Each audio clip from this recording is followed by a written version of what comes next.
جس کے خلاف حضرت موسیٰ علیہ السلام کو قتال کا حکم دیا گیا تھا.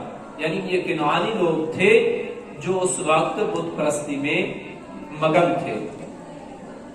اور بنو اسرائیل، شیخ محمد حفیظ الرحمان کہتے ہیں کہ بنو اسرائیل نے جس دریا کو پار کیا تھا، سمندر کو پار کیا، وہ بحر کلزم تھا. کیا تھا؟ بحر کلزم. جس سرزمین پر قدم رکھا یہ عرب کی سرزمین تھی. زمین کون سی تھی؟ جو کلزم کے مشرق میں واقع ہے. اب اس بات کا تو قطعی طور پر فیصلہ کرنا ممکن نہیں ہے کہ وہ خاص مقام متعین کیا جائے کہ کس جگہ سے گزرے، کون سا مقام تھا. بہرحال اتنا ہے کہ سمندر کو عبور کیا. قرآن اور تورات کی مشترک تصریحات اور نصوص سے یہ متعین تو کیا جا سکتا ہے کہ بنی اسرائیل نے بحر کلزم جس کو بحر احمر بھی کہتے ہیں کہ کسی کنارے اور دہانہ سے عبور کیا یا درمیانی حصہ سے. یا تو یہ کنارے سے عبور کیا ہے یا اس کا درمیانی حصہ ہے. بحر احمر دراصل بحر عرب کی ایک شاخ ہے جس کے مشرق میں سرزمین عرب واقع ہے اور مغرب میں مصر واقع ہے. تو یہ مختلف اقوال ہیں، مختلف اس کی تشریحات ہیں. اس بات کا قطعی طور پر یہ حکم لگا دینا کہ یہ فلاں مقام تھا خاص اور فلاں جگہ تھی، یہ ممکن نہیں ہے، کیونکہ اس میں بہت زیادہ اختلاف پایا جاتا ہے.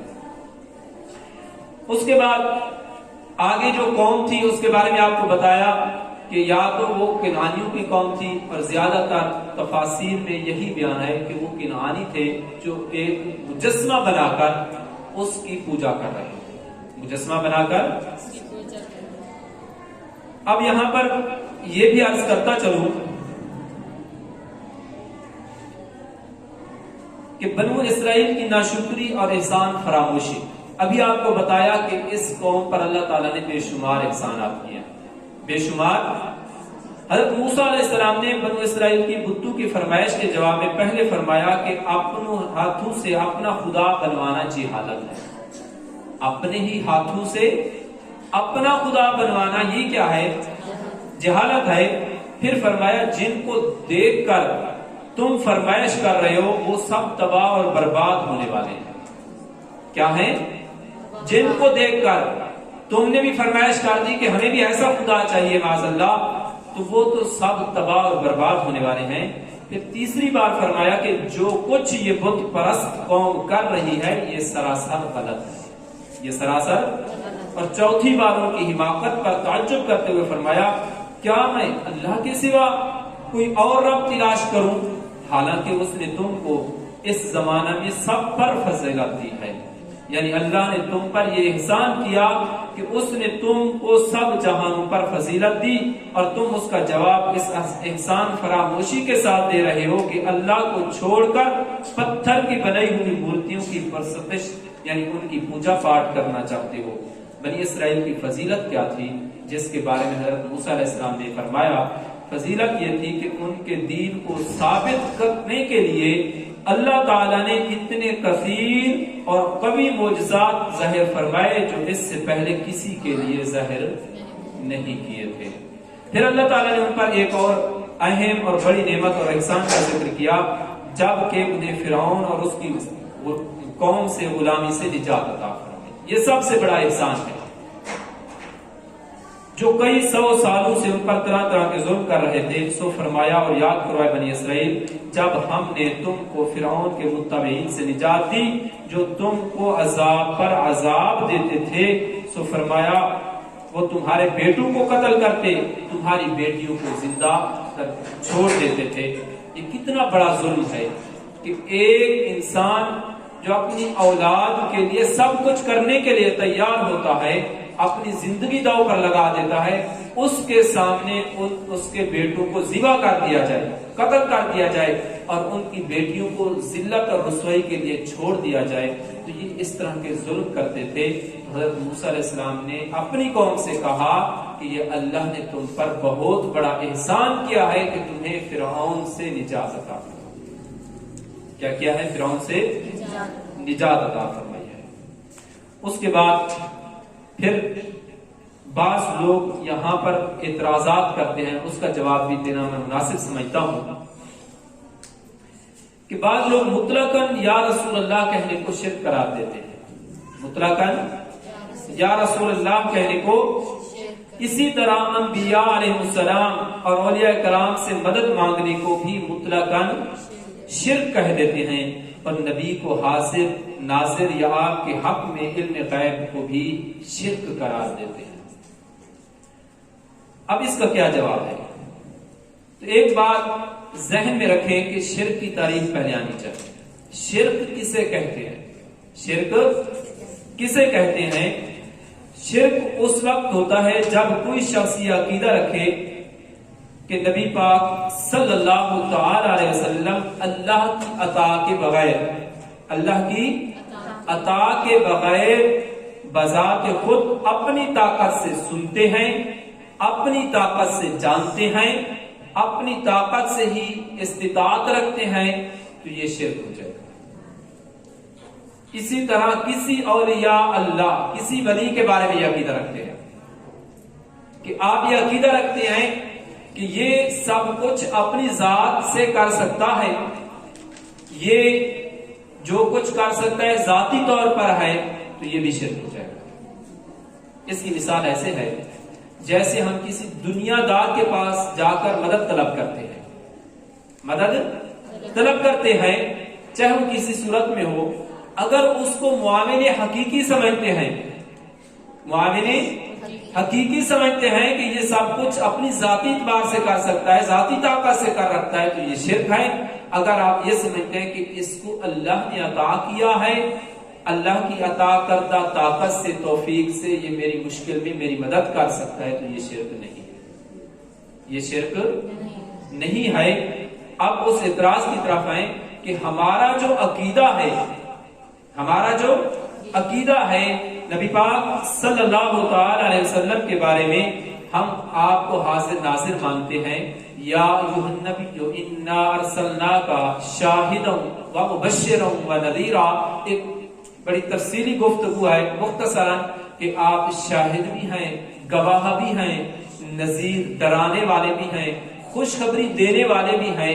تو میں آپ سے سوال کرتا ہوں، کیا کوئی بندہ بغیر دیکھے کسی کی گواہی دے سکتا ہے؟ کیا نبی پاک صلی اللہ تعالی وسلم قیامت کے دن ہماری گواہی دیں گے نہیں دیں گے؟ اگر بغیر دیکھے کوئی دے سکتا ہے تو پھر تو تمام گواہیاں جو جھوٹیاں مسائل ثابت ہو جائیں گے، پھر تو آپ جو کام نہیں دیکھتے اس کی بھی جا کر گواہی دے سکتے ہیں۔ تو گواہی دینے کا اصول کیا ہے کہ گواہ نے اس کو دیکھا ہو، سنا ہو، سمجھا ہو، یہ ساری طاقت ہو اس کے پاس، تب جا کر گواہی دے سکتا ہے۔ تو خود قرآن فرما رہا ہے کہ اے نبی ہم نے آپ کو شاہد بھی بنایا، نذیر بھی بنایا ہے، بشیر بھی بنایا ہے۔ یہ ساری باتیں تو اس وقت ہو سکتے ہیں جب آپ دیکھ بھی رہے ہوں، سن بھی رہے ہوں۔ تو لیکن یہ بات ذہن میں رکھیں کہ ہمارا عقیدہ یہ ہے کہ آپ کا دیکھنا، آپ کا سننا، یہ حاضر و ناظر، علم غیب، یہ تمام کی تمام جتنی بھی طاقتیں ہیں، جتنے بھی علوم ہیں، سب کچھ اللہ نے عطا کیا ہے، سب کچھ اللہ نے عطا کیا ہے۔ ہم آپ کے لیے ذاتی طور پر اس کو ثابت نہیں مانتے، ذاتی طور پر۔ اسی طرح کسی ہم ولی کے پاس جا کر دعا کے لیے کہتے ہیں، کیا کرتے ہیں؟ دعا کے لیے، تو ہم بھی اس کو معاون حقیقی نہیں سمجھتے، یا یہ نہیں سمجھتے کہ یہ حقیقی طور پر ہماری مراد پوری کر سکتا ہے۔ اگر یہ کوئی بھی عقیدہ رکھتا ہے تو وہ دائرہ اسلام سے خارج ہو جاتا ہے، یہ شرک ہے۔ ہمارا عقیدہ کیا ہے؟ ہمارا عقیدہ یہ ہے کہ یہ جو اللہ کا ولی ہے، اس نے اللہ کو راضی کیا ہے، اس نے عبادت کی ہے، نیک کام کیے، اللہ اس سے راضی ہے۔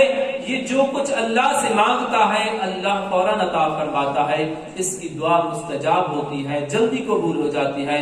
ہم گناہگار ہیں، ہماری دعائیں قبول نہیں ہوتی، ہمارے اعمال اچھے نہیں ہیں، تو ہم کسی بھی اللہ کے ولی کے پاس جا کر دعا کراتے ہیں اس نیت سے کہ اللہ تعالیٰ عطا فرمانے والا ہے، اللہ تعالیٰ عطا فرمانے والا ہے، تو یہ جائز ہے، یہ شرک نہیں ہے۔ تو بنی اسرائیل نے اس وقت جو کچھ مانگا تھا وہ شرک کے مشابہ بھی تھا اور ان کے طریقے کے مطابق انہوں نے کہا کہ جیسا ان کا خدا ہے ویسا ہمیں بنا دے، اس لیے وہ شرک کے زمرے میں آتا ہے۔ ہم کسی بت کو نہیں پوجتے، ہم کسی مجسمے کی عبادت نہیں کرتے۔ یہاں پر یہ بھی عرض کرتا چلو کہ یہ جو مجسمہ ہے یا تو یہ سونے کا بناتے یا چاندی کا یا مٹی کا، کچھ تو بالکل بعین ہی انسانی شکل میں ہوتے۔ کیا ہوتے؟ انسانی شکل میں ہوتے، کچھ جانوروں کے مشابہ ہوتے اور کچھ خیالی طور پر مجسمے بنائے جاتے تھے۔ کچھ جس طرح کعبہ شریف میں کچھ مجسمے رکھے ہوئے تھے، کعبہ شریف میں وہ خیالی مجسمے تھے جن کے بارے میں آپ نے پڑھا ہے کہ آپ صلی اللہ تعالی علیہ وسلم نے ان کو نکلوا کر باہر پھینک دیا تھا۔ اب مجسمے کو بطور عبادت رکھنا یہ شرک ہے، انسان دائرہ اسلام سے خارج ہو جاتا ہے اگر وہ مسلمان تھا اور اس نے کوئی مجسمہ رکھا۔ اور اگر کوئی بطور تعظیم رکھتا ہے تو یہ حرام ہے، یہ حرام ہے، یہ گناہ کبیرہ ہے۔ قیامت کے دن اس کے بارے میں باز پرس ہوگی، اس سے پوچھا جائے گا۔ اسی طرح تصاویر ہیں ہمارے بزرگوں کی، ہمارے پیر و مرشد کی، کسی اللہ کے نیک بندے کی، اگر کوئی بندہ بطور عبادت رکھتا ہے تو وہ تو مشرک ہو جاتا ہے، دائرہ اسلام سے خارج ہو جاتا ہے۔ لیکن ہمارے ہاں ہمارے معاشرے میں بطور عبادت نہیں رکھا جاتا بلکہ بطور تعظیم رکھا جاتا ہے، بطور تعظیم رکھا جاتا ہے۔ تو تصاویر کو بطور تعظیم رکھنا یہ حرام ہے، یہ گناہ ہے، گناہ کبیرہ ہے۔ اور سامنے تصویر ہو تو انسان کی نماز تک نہیں ہوتی، کیوں کہ یہ بتوں کے مشابہ ہو جاتا ہے۔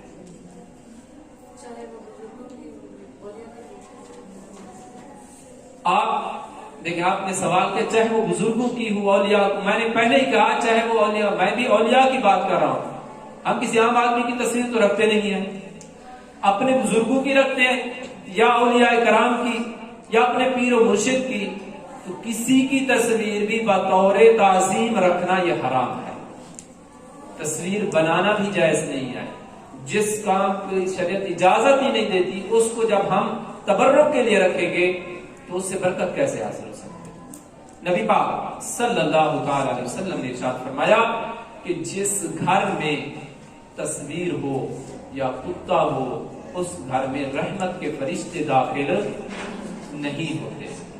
تو ہم ایک تو نہیں کئی تصاویر سجا کر اس کو ڈیکوریشن پیس بنا لیتے ہیں۔ تیسرا سوال یہ ہے کہ کوئی خوبصورتی کے لیے، بناوٹ کے لیے کسی کی تصویر لٹکاتا ہے تو بطور ڈیکوریشن یا خوبصورتی کے لیے کوئی تصویر رکھتا ہے تو یہ بھی جائز نہیں، جائز، یہ بھی حرام ہے۔ یہاں پر ایک سوال ہوتا ہے کہ ہم تصاویر کھینچواتے ہیں تو بطور مجبوری، جس کے بغیر چارہ نہیں، شریعت اس کی اجازت دیتی ہے کہ اس حد تک آپ تصویر کھینچوا سکتے ہیں جس کے بغیر چارہ نہیں۔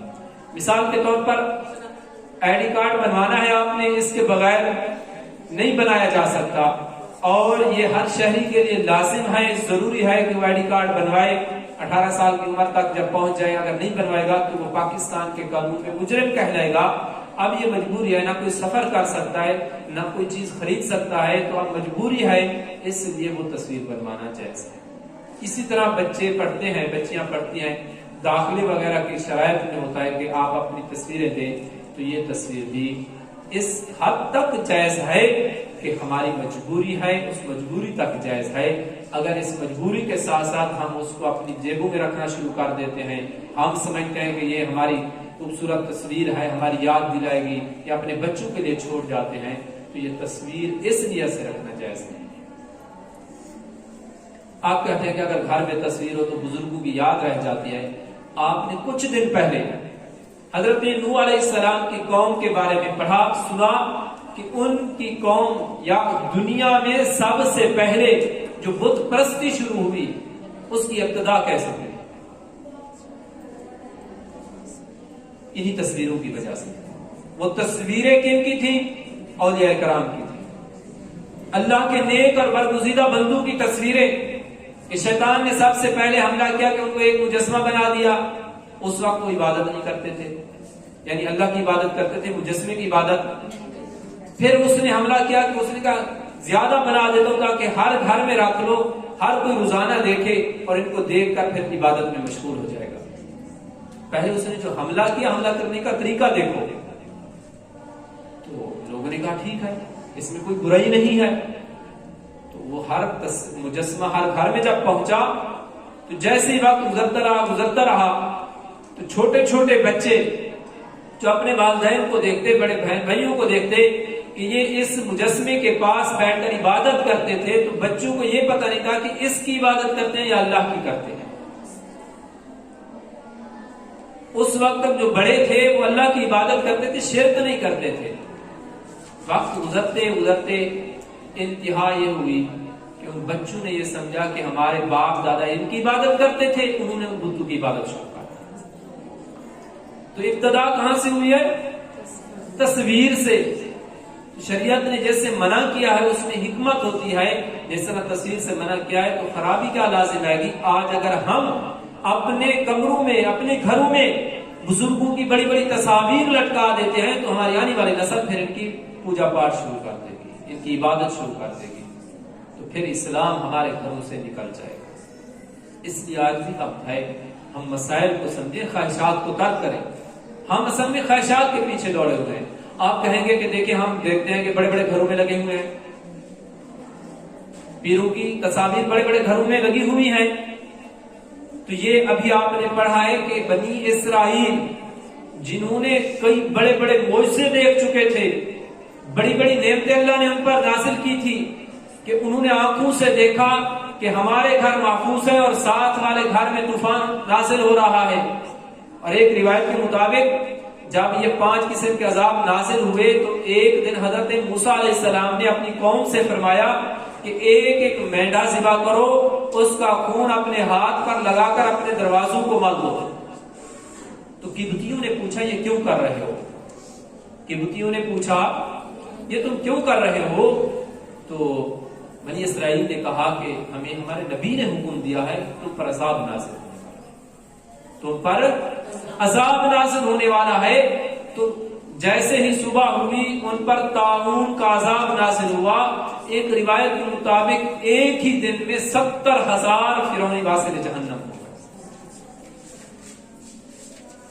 اسی دوران بنی اسرائیل بھی تھے، ان پر کسی قسم کا عذاب نازل نہیں ہوا. ابھی آپ کو بتایا کہ جب خون کا عذاب نازل ہوا تو بنی اسرائیل کے لیے وہ پانی ہوتا تھا تو وہی قبطیوں کے لیے، فرعونیوں کے لیے خون بن جاتا تھا. اس طرح کے انعامات دیکھ کر اپنی آنکھوں سے جیسے ہی دریا کو پار کیا، اور سب سے بڑا انعام کہ فرعونیوں سے نجات، کئی 100 سال کتنے بچے ان کے وہاں پر ذبح ہو گئے، کتنی بچیاں وہاں پر ختم ہو گئیں، ان پر طرح طرح کے عذاب نازل ہوئے. ابھی جیسے ہی چھٹکارا حاصل ہوا تو فوراً جا کر خواہش ظاہر کر. یہی ہماری حالت ہے کہ ہم کہتے ہیں کہ فلاں کے گھر میں اتنی بڑی تصویر ہے تو میں اس سے بڑی تصویر نہ لگا دوں. خدا را خواہشات کے پیچھے مت دوڑیں. یہ دیکھیں کہ شریعت مطہرہ اس کی اجازت دیتی ہے یا نہیں دیتی. اب شریعت کہتی ہے کہ اگر یہ کام کرو گے تو آپ مجرم کہلاؤ گے، برکت ختم ہو جائے گی، بے برکتی ڈیرے لگا لے گی. شریعت یہ کہتی ہے. خواہش کہتی ہے کہ نہیں اس کے گھر میں میرے گھر میں نہ ہو. تو ہم نے خواہش کی پیروی کر کے دنیا بھی اپنی تباہ کر لیا ہے، آخرت بھی برباد کر لی ہے. اب بھی وقت ہے خواہشات کو ترک کر دیں. کیا ہم نے اپنی آنکھوں سے نہیں دیکھا؟ ابھی اس کو ہم دیکھ رہے ہیں کہ یہ جو کرونا ہے، آپ دنیا کی خبریں سن کر دیکھیں، میڈیا پر ہر جگہ پر لکھا ہوا ہے، پڑھیں، خبریں آ رہی ہیں کہ زیادہ تر اس سے متاثر غیر مسلم ہوئے ہیں. کون ہوئے؟ غیر مسلم ہوئے ہیں. کیا ہم مسلمانوں نے مساجد آباد کر لی ہیں؟ کیا ہم نے توبہ کی؟ کیا ہم نے عبرت حاصل کی؟ یا جب یہ واقعہ ہم پڑھ رہے ہیں قوم فرعون کا، ان پر عذاب ہونے کی وجوہات ہم نے دیکھی، کیا وجوہ تھی؟ کہ جو اللہ کا حکم ہوتا اس کے خلاف چلتے، اللہ کے حکم کے خلاف زندگی بسر کرتے۔ کیا آج ہم اللہ کے حکم کے مطابق زندگی بسر کر رہے ہیں؟ اللہ نے ہمیں حکم دیا روزانہ 5 وقت مسجد سے صدا کی اللہ اکبر کی، لیکن ہم سنتے تک نہیں، سننا گوارا نہیں کرتے، جواب نہیں دیتے۔ اسی طرح سال کے بعد ایک مہینہ رمضان المبارک کا آتا ہے کہ ہمیں دنیا کی جتنی بیماریاں ہوتی ہیں اس ایک مہینے میں اکٹھی ہو جاتی ہیں۔ کبھی سر میں درد ہو رہا ہے، کبھی پیٹ میں درد ہو رہا ہے، کسی کا شوگر ہائی ہو گیا، کسی کا لو ہو گیا، کہ میں روزے نہیں رکھ سکتا۔ کب تک یہ بہانے چلے؟ اسی طرح اللہ نے مال و دولت دیا، ہم یہ تو دعا مانگتے ہیں کہ یا باری تعالیٰ ہمیں وافر مقدار میں مال عطا فرما، کبھی یہ بھی دعا مانگی ہے کہ یا باری تعالیٰ مجھے اتنی دولت دے کہ میں زیادہ سے زیادہ اللہ کی راہ میں زکوٰۃ ادا کروں۔ مانگنے کا طریقہ ہے نا، ایک بندہ مانگ رہا ہے یا اللہ مجھے دولت دے، مجھے دولت دے، دوسرا بندہ بیٹھ کر مانگ رہا ہے یا اللہ مجھے زیادہ زکوٰۃ دینے کی توفیق دے، زیادہ زکوٰۃ دینے کی توفیق دے۔ دونوں نے مانگا کیا ہے؟ دولت مانگی ہے نا، دونوں نے دولت مانگی، لیکن ایک دنیا مانگ رہا ہے، دوسرا دنیا کے ساتھ آخرت مانگ رہا ہے کہ جتنی زیادہ زکوٰۃ میرے اوپر بنے گی تو مال بھی تو زیادہ ہوگا، مال بھی تو زیادہ ہوگا، لیکن اس سے ہم پار ہیں۔ آج کپاس کا موسم چل رہا ہے، ہر بندہ پریشان ہے کہ میری کپاس جل کر راکھ ہو گئی، ختم ہو گئی ہے، کچھ بھی نہیں ہے، خرچہ نہیں نکلا۔ جب نکلتا تھا، جب اللہ دیتا، کیا تو نے اللہ کی راہ میں خرچ کیا؟ کیا تو نے وہ حصہ نکالا جو اللہ نے تجھ پر لازم کیا، ضروری کیا؟ اس وقت تو جلاد بن گیا، فرعون سے بھی آگے نکل گیا کہ میں نے فلاں بیج بویا، فلاں کھاد ڈالی، فلاں سپرے کی تو میری فصل اتنی ہو گئی ہے۔ اللہ کی قدرت کو بھول گیا کہ جو فرماتا ہے یہ دانے کو تو دفن کرتا ہے، ان اللہ فالق الحب والنوا یخرج الحی من المیت، کہ وہ زندہ سے میت کو نکالتا ہے، میت سے زندہ کو نکالتا ہے، مردے سے زندہ، زندہ سے مردہ کو وہی ذات نکالتا ہے۔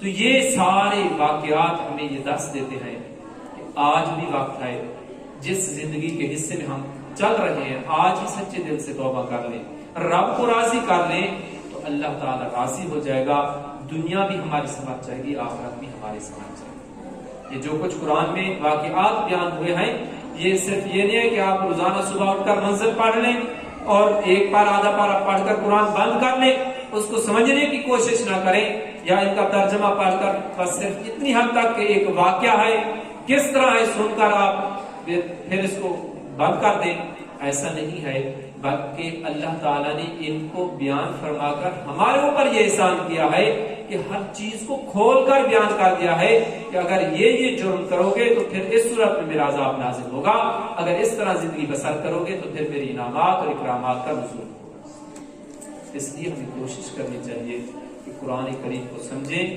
اور خاص کر جو سابقہ قوموں کے احوال ہیں ان کو بار بار پڑھیں، ان میں وہ چیزیں دیکھیں کہ ان پر جو عذاب نازل ہو گئے ان کی وجوہات کیا تھی، کہ جیسے قرآن میں فرمایا کذبوا بآیاتنا، کہ وہ میری آیات کو جھٹلاتے تھے۔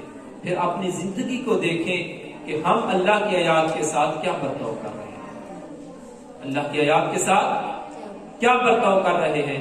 اللہ نے ہمیں صحت دی، دولت دی، گھر دیا، سب کچھ دیا، کیا ہم نے شکر ادا کیا؟ تو نہ شکرہ تو گویا اللہ کی آیات کو جھٹلاتا ہے، نماز نہیں پڑھی گویا کہ آیت کو جھٹلاتا ہے، زکوٰۃ نہیں دی گویا کہ آیت کو جھٹلاتا ہے، حج ادا نہیں کیا استطاعت کے باوجود گویا کہ آیت کو جھٹلاتا ہے۔ تو پھر ڈرنا چاہیے اس دن سے کہ کہیں عذاب ہم پر نازل